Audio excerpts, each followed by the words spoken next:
बिस्मिल्लाहिर्रहमानिर्रहीम। इस वीडियो में हम मुख्तसरन कम्प्लेक्स नंबर्स क्या है वो समझेंगे और rectangular to polar conversion, polar to rectangular conversion कैसे करते हैं with the help of calculator वो हम समझेंगे। तो सबसे पहले बैकग्राउंड ये है कि पॉजिटिव नंबर्स के तो हम अंडर रूट ले सकते हैं, जैसे 4 अंडर रूट 2 के बराबर है, लेकिन मैथमेटिशियंस को ये प्रॉब्लम आया कि अगर नेगेटिव नंबर हो उसके अंडर रूट कैसे लेंगे और उसकी वैल्यू हम क्या लिखेंगे। तो एक मैथमेटिशियन ने इसको इस तरह से सजेस्ट किया कि अगर हम -4 को इस तरह से लिख लेंगे, अंडर रूट 4 मल्टीप्लाइड बाई -1, और एक ऐसा नंबर हम फर्ज कर लें जिसको हम नाम दे देते हैं आई स्क्वायर को हम कहें कि ये -1 के बराबर है। तो अब ये क्या हो गया, अंडर रूट 4 और ये अंडर रूट आई स्क्वायर। अब यहाँ से हम इसका अंडर रूट हम ले सकते हैं, ये हो जाएगा 2i। तो i को बेसिकली कहा जाता है कि ये इमेजिनरी नंबर है और जिसके साथ भी i लगा वो कंप्लीट नंबर ही इमेजिनरी नंबर बन जाता है। तो ये यहाँ से ये कॉन्सेप्ट कॉम्प्लेक्स नंबर का शुरू हुआ। अब अगर कोई number real number plus imaginary number है, जैसे यहाँ पे 3 + 2i, तो इस पूरे को कहा जाता है कॉम्प्लेक्स नंबर।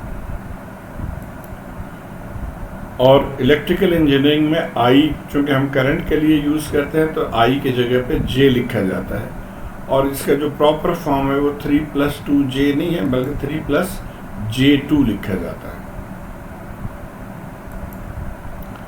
अब कॉम्प्लेक्स नंबर्स को इसके दो फॉर्म्स हैं, एक कहा जाता है रेक्टेंगुलर फॉर्म यानी x + jy के फॉर्म में, और दूसरे को कहा जाता है polar form, that is r angle theta.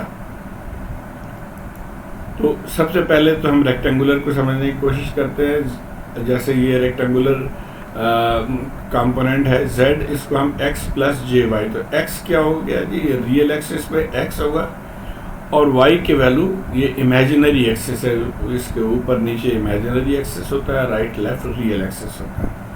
तो इस तरह से लिखते हैं। अब अगर फर्ज करें कि हमारा नंबर है 4 + j3, तो हम यहाँ तक रियल 4 पे जाएंगे और इमेजिनरी को 3 तक लेके जाएंगे, तो ये 4 + j3 हो जाएगा। और जो z है वो ये पॉइंट है एक्चुअली, यहाँ से हम गए, उसके बाद ऊपर आए तो हम इस पॉइंट पे पहुँचे।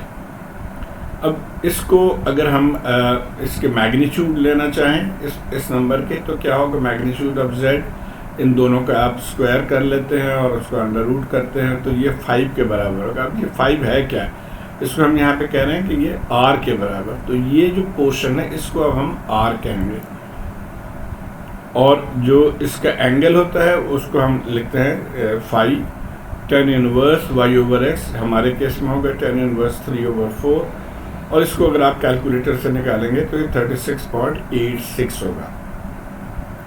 तो अब पोलर को हम इस तरह से रिप्रेजेंट करते हैं कि ये हमारा मैग्नीट्यूड हो गया r, जो ये 5 के बराबर है, और ये इसका एंगल हो गया, ये हमारा xy यानी रेक्टेंगुलर फॉर्म है, और r थीटा ये हमारा पोलर फॉर्म है।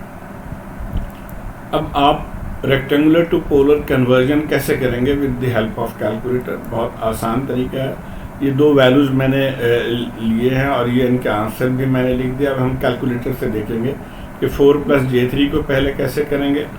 तो ये हमारा कैलकुलेटर आ गया। कैलकुलेटर को आपको यहाँ पे देखिए कॉम्प्लेक्स मोड में है, कॉम्प्लेक्स मोड में नहीं होना चाहिए, इसको होना चाहिए कंपोजिट मोड में, 1 पे हम इसको कर लेते हैं, तो ये कंपोजिट मोड में आ गया।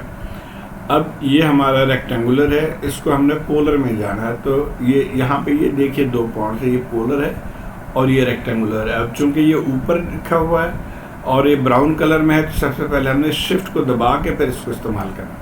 तो अभी रेक्टेंगुलर से पोलर में जाना, तो हमने क्या लिखना है, फिर शिफ्ट और ये पोलर को हम प्रेस कर देंगे। अब ब्रैकेट आ गया, अब यहाँ पे हम लिखेंगे 4।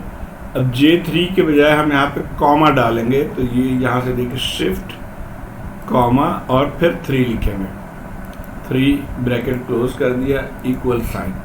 तो अब ये देखिए वैल्यू आ गया 5, यानी मैग्नीट्यूड है 5 और एंगल 36.86, ये एंगल आ गया 36.86। तो ये हमने रेक्टेंगुलर टू पोलर कन्वर्ट कर लिया। अगर नेगेटिव नंबर हो उसको भी इसी तरह हमने करना है, शिफ्ट और पोलर 3 माइनस J4, हम लिख लेंगे 3 कॉमा -4 और इक्वल साइन प्रेस कर देंगे तो ये यहाँ पे देखिए ये R आ गया 5 और एंगल -53.13। तो इस तरह से आप रेक्टेंगुलर टू पोलर कन्वर्जन कर लेते हैं। अब अगर पोलर टू रेक्टेंगुलर करना हो तो उसकी टेक्निक भी तकरीबन इसी तरह से है। आइए हम देखते हैं इसको भी। तो अब इसको हमने क्या करना है, शिफ्ट, और हमने रेक्टेंगुलर पे जाना है तो रेक्टेंगुलर को हम प्रेस कर देंगे यहाँ से और 40 एंगल 50 हमने लिखना है। तो 40 और एंगल के लिए भी यहाँ पे हमने कॉमा डालना है, तो ये कॉमा आ गया और फिर 50 ब्रैकेट क्लोज।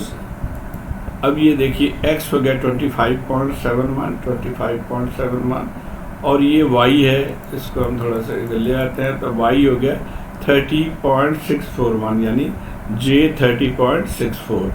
ये हमें पोलर टू रेक्टेंगुलर में आएगा। और इसी तरह आप अगर माइनस एंगल है तो उसको भी आपने सिर्फ एंगल को माइनस कर देना है, तो ये आंसर इस तरह से आ जाएगा।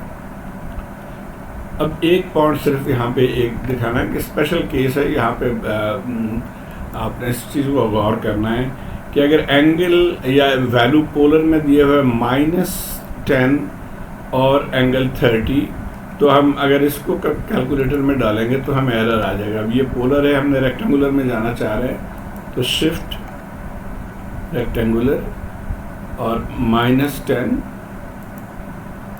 कॉमा शिफ्ट कॉमा और 30।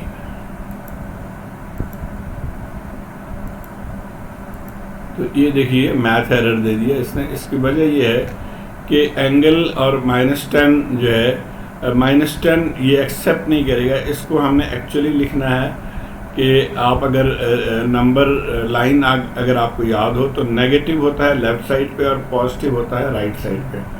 तो अगर 10 को हम पॉजिटिव 180 करें तो -10 पे आ जाएंगे, या 10 को हम अगर -180 करें तब भी -10 पे आ जाएंगे।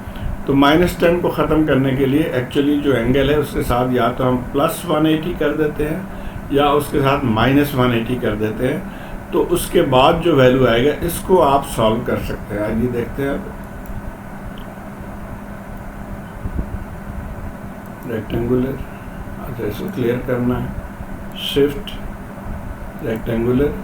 अब हम 10 एंगल 20 लिख देंगे, 10